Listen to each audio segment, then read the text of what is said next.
CEO unveiled a series of new features at the FATE conference as his company grapples with fake news and data concerns. The site has been under fire for the massive amount of data it keeps on users, from their browsing habits to their phone contacts.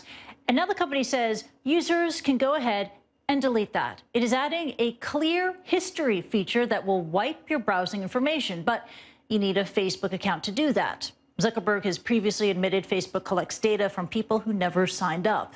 He also seemed to follow up on a change that he wrote about earlier this year, prioritizing news articles that are seen as trustworthy to fight fake news.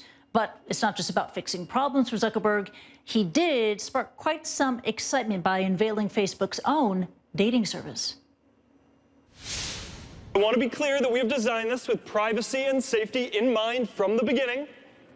Your friends aren't going to see your profile. You're only going to be suggested people who are not your friends, who have opted into dating, who fit your preferences, although I can't promise that you're going to get email. It's a tough world. All right, to unpack all of that is technology journalist Charles Arthur. He joins us from Saffron Walden. Thank you so much for joining us once again, Charles. A lot to get to here, but first, let's talk about that dating service. You know, after fake news, Russian ads, Cambridge Analytica, et cetera, isn't it just a bit strange for Facebook to unveil a dating app right now? Well, yes, this was Facebook's developer conference, so it tries to show off things that it'll have for all the third party, the outside developers. And it's trying to interest them with things. And this would have been worked out ages before. They would have been working on this for months. So all the stuff about the congressional hearings and so on, that will have been happening while this was being developed. And they have to have something. They have to have some sort of tentpole to the big conference. And I suspect other things went by the way, but they had to remain with this. So yeah, in a way, it's a bit embarrassing. I think the best joke going around is that it'll be a great way for people to sort of meet Russian brides or whatever. But the question of quite what it's going to do to other dating apps is possibly the bigger thing. Match.com saw its shares sink. Match.com, which makes Tinder, saw its shares sink, and IAC as well, which owns Match.com. They saw a fall in their shares. The concern for the big independent dating apps, if you like, is that Facebook, because it's got so many billions of people using it, it's simply going to take over and will wipe them out. Yeah, absolutely. You know, Match.com, Tinder, they got to watch out right now. But, you know, and a dating app would likely use some really personal details about ourselves.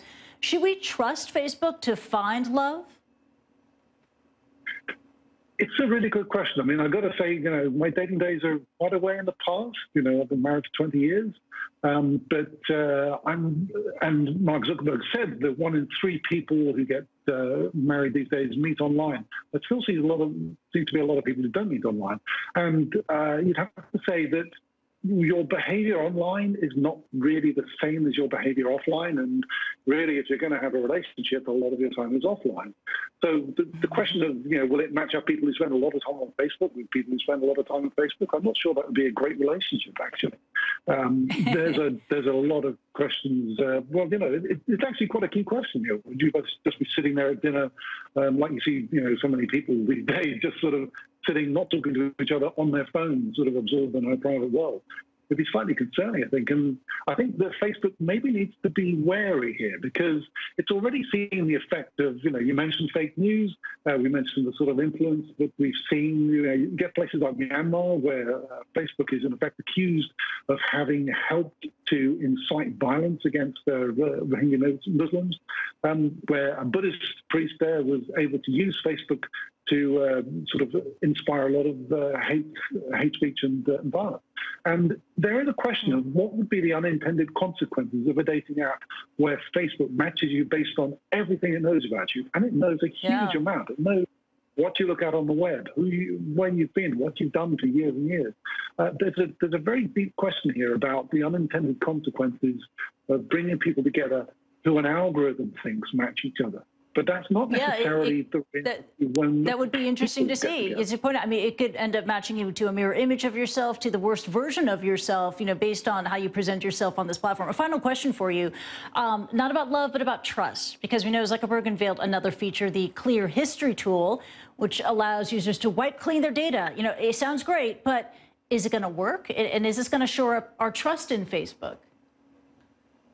The reason Facebook is doing this is because it has to if it wants to continue working in Europe. Europe is introducing legislation called the GDPR, General Data Protection Regulations, which require users of any service, not just Facebook, but Google or Twitter or whatever, to be able to delete all the data that those companies hold about them. So if Facebook didn't have this clear history, then it couldn't work in Europe, and Europe's got a lot of people. So this is not some great idea that Facebook suddenly had. It's doing this to comply with the law. And if it makes it available more widely, then that's a bonus for people. Does it increase trust? I'm not sure it makes a great difference. If people trust Facebook already, they probably don't want to delete their data. If they don't trust Facebook, then probably they've already deleted their data by deleting their account. Got it. It's a function that they're adding because they have to by law over there. You're Charles Arthur. Thank you. You're watching Newsstream. We'll be right back.